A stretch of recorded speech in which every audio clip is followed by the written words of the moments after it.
in many ways, it's a desolate place. It's out there. It took us 8 hours on a bus ride to get there, and you go through the desert. And so that really set the tone for, a lot of the people's struggles and concerns, and because I feel like it's so far out there, so many have maybe forgotten the significant need of the people of Chimbote. But I think that's what makes the work of the Diocese of Pittsburgh all the more significant. Them looking to us and thinking how grateful we are that someone was willing to come 4,000 miles to see me, to touch me, to hug me, to love me, and continue on building that bridge, one brick at a time, one piece of steel at a time, that love will cross with no problem to meet the poorest of the poor in Chimbote. What we get to do as Pittsburgh, because we have this rich tradition of us helping, standing on the backs of giants like Father Diego Shanahan and Father Jerry Lutz and Padre Julio, we stand on the backs of giants, and we get to continue to be the helpers. But one of my favorite visits was we went and visited Aldrin on his 20th birthday. And Aldrin lived with his mom in a hut. A hut is a generous term for where he was living. And it was his birthday.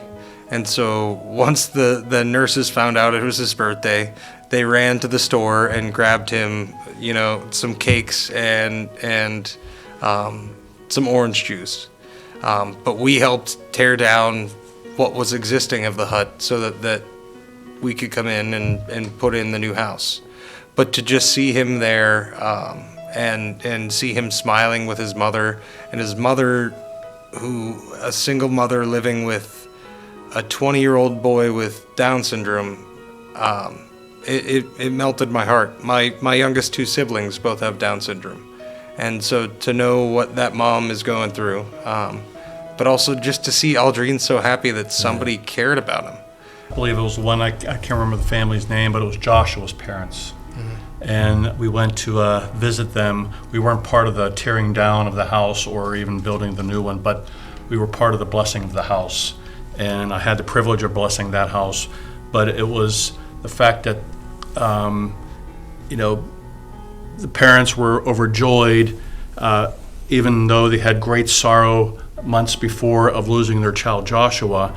He was just overjoyed, crying, giving hugs. I think I got 10 hugs out of this guy. But he was just overjoyed with what was going on in the midst of sorrow that they went through months earlier. Yeah, the most powerful memory for me in regards to the new homes was similar to Tom. The home was not built yet, but she was asking the maternity for a new home, and they were going through some of the background information in order to get that done. And and again, we were asking Maria questions, a younger mom, and one of the questions was, what have you eaten today? And she's like, I'm not sure what we'll be eating, or if we can be able to eat today. And so we gave her some resources, and she said nothing, but gave a hug for 40 seconds, maybe a minute long. In that moment, I felt as though, even though Maria was hugging me, I felt as though Christ Himself was hugging me. Just because to see Him again in the poor, and that was a powerful reality, but also. That house is not just going to be just any regular house, but that's a house built on stone. The stone that is the faith of the Catholic Church, the stone that is the faith of the Church of Pittsburgh, and the generosity of the faithful in Pittsburgh. And to be able to set that new journey forward for a young mother to be able to provide for her family, for a young mother to be able to have a greater stability into the future, because that house being built, with the foundation of that being the stone foundation. her appreciation, her thankfulness is something that I think we have to keep in mind, that not only the houses that have been built, the more than 60, almost 70 homes that have been built, but the homes that are still need to be built. Because those are the ones that now, again, we need to focus on and be able to say, you are a child of God. You deserve a home to be able to provide for your family, to be able to have a stronger future. And when the Chimbote Foundation builds these homes, this is a home built on a solid rock, on a solid foundation. That is the faith of Pittsburgh. We had breakfast and lunch every day where Padre Julio lived. He was kind of a legend. To be able to see what he actually did and to see how he poured out his love for Christ and for the people, not just the people of Pittsburgh, but the people of Chimbote and La Maternidad.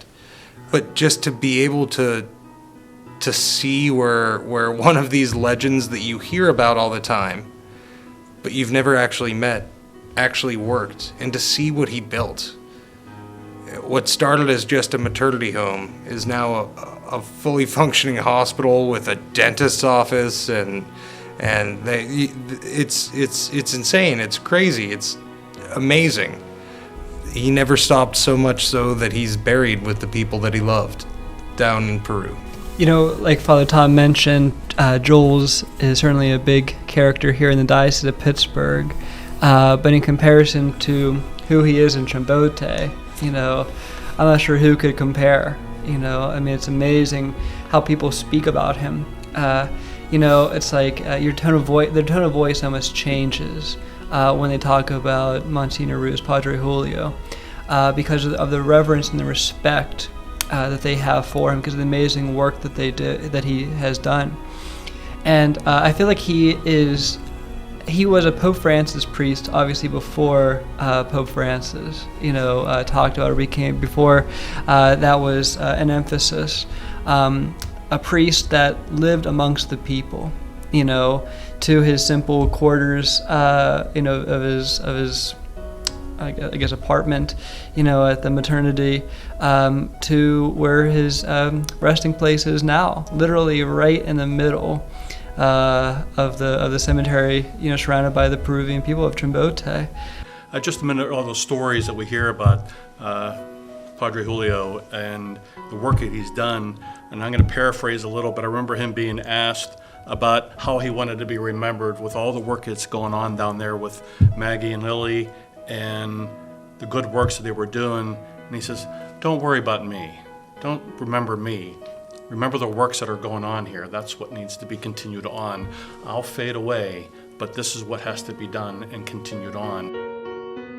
Well, what do you want people to know about Jules Ruz and his work here? As far as I'm concerned, they can forget Jules Ruz, but I would like them to see this work as something that must be carried on. But the amazing thing is, yes, we would give them some resources, and obviously the maternity and those who work there would be offering all the services possible for them.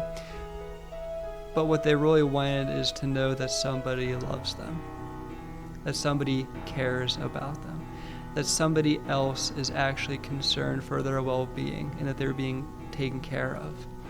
And so I think, obviously not only does the maternity help, with the various services, but most importantly, they are present to the people that have been forgotten by so many, the people that don't know that they are truly loved, the people that don't know that not only does God know of your suffering, but He cares and He sends the angels that are those who work with and for the Chimbote mission. Cumplas feliz, que los cumplas feliz, que los sigas cumpliendo hasta el año.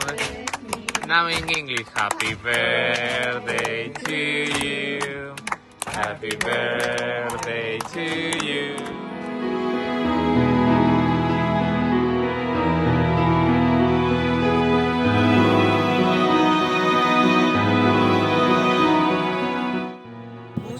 Gracias, Fundación de Cristo.